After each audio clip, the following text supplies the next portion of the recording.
กับสายยามเจ้าผิดหวังก็มานั่งให้ข้าปลอบใจ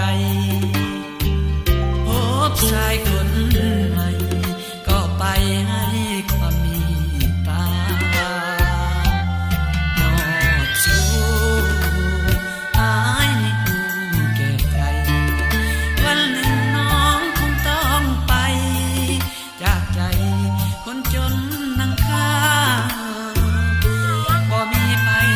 ดอกจากคนอนาถาเขายานบ่มีปัญญานำพาให้เขารวยได้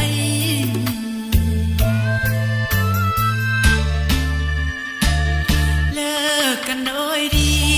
ให้นาลีสุขีดูดดื่มหากวันใดเขาลืมน้ำตาซึมให้นึกถึงสาย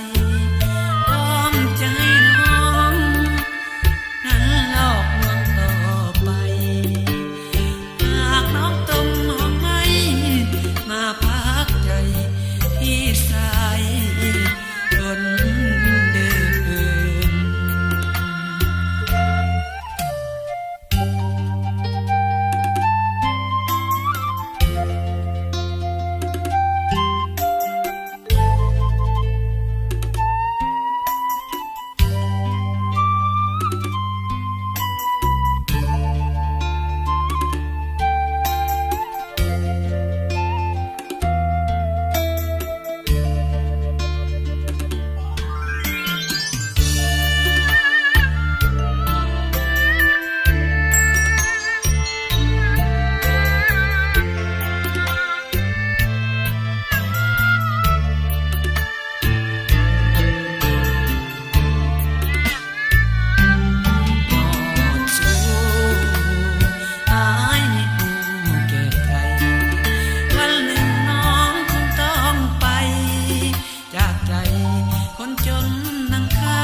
เขาลืมน้ำตาซึมให้นึกถึงสาย